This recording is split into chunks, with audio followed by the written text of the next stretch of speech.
সাম্প্রতিক DL and Bharat finance and utility services নামক একটি সংস্থা রাজধানীর আমতলী থানার অধীন সায়েন্স সিটির পাশে নিমবাগ এলাকায় অফিস খুলেছিল।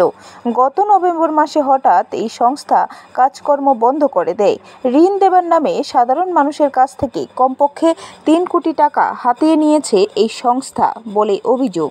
এই প্রতারক সংস্থার মূল মাথা তথা DL and Bharat finance and utility সার্ভিসেসের ডিরেক্টর দেবাশিস দের বিরুদ্ধে আমতলী থানায় মহকুমা প্রশাসক পশ্চিম জেলার পুলিশ সুপারের কাছে লিখিত অভিযোগ জানানোর পর সেই টাকা কোনো এক রহস্যজনক কারণে উদ্ধার করতে পারছে না পুলিশ। বুধবার আমতলী থানায় দ্বারস্থ হয়ে এমনটাই অভিযোগ করেছেন এই সংস্থার কর্মচারী মনোজ দত্ত। তিনি অভিযোগ করেছেন, এই ফাইন্যান্স সংস্থায় মনোজ দত্ত সহ 7 জন কর্মী কাজ করতেন। প্রত্যেকের সঙ্গে প্রতারণা করেছেন দেবাশিস দে। প্রত্যেককে দিয়ে সাধারণ মানুষের কাছ থেকে ঋণ দেওয়ার নামে টাকা সংগ্রহ করেছে অভিযুক্তরা বলে অভিযোগ।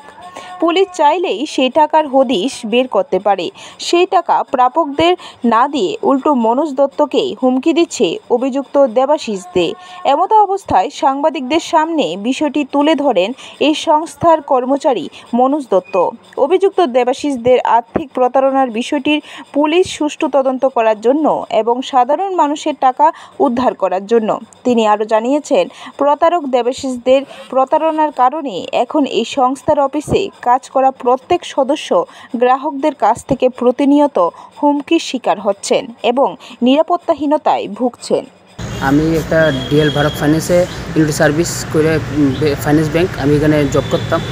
আমরা জবের নাম করে সেটা আমরা সব কিছু বায়োডাটা দিছে, আমরা অ্যাপয়েন্টমেন্ট লেটার দিছে, দিয়ে সেটা আমরা যে স্যার যে ডাইরেক্টর আসলো দেবাশিস দে, তাই সবাই থেকে কইছে এইভাবে লোনের বাবদ তুমি অনেকখান থেকে টাকা কালেকশন করো, এত টাকা লোন দিলে এত টাকা লোন মানে টাকা এত টাকা জমা দিতে হইব কয়ে সবাই টাকা ডকুমেন্টস মানে যা রিলেটেড ডকুমেন্টস লাগে সবগুলো শো করাইছিল। হ্যাঁ ডকুমেন্টস মানে শো করেছে কি তাই একটা আমরা দেখাইছে ওই ডিএল ভারতের একটা ফর্ম দিছে, এবারে তাই কিছু এগ্রিমেন্ট করা হয়, এইসব করে সেটা অনেকের থেকে চেক নেওয়া হয়, এইসব কাগজপত্র নিয়ে এসে তাই আমরা ওই দেখাইছি এইভাবে ও বিষয়ে জমা দেওয়ানো লাগে টাকা পয়সা, এত টাকা বদলে এত টাকা।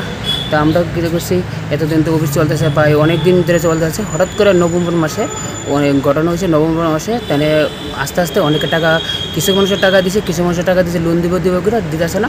হঠাৎ করে একদিন ঘটনা হইলো, তাই হঠাৎ করে থানাতে বসছে, টাকা দিব সে অনেকে টাকা দেনা করে হঠাৎ করে থানাতে আসলো। এবার আমরা থানাতে গেলাম, তাই আমার কাছে টাকা পয়সা নাই, আমরা কোনো কিছু নেই, তাই অনেকে সবাই টাকা পয়সা দিত না বলে কইতেছে। তাই আমরা তো অনেক কাস্টমার আমরা চালাইতেছি, কাস্টমার কইতেছে তোমার মাধ্যমে দিছি, তুমি তো জমা দিছে, অনেকে আমরা অনলাইনে তাদের জমা দিছে। ব্যুরো রিপোর্ট, খবর ত্রিপুরা।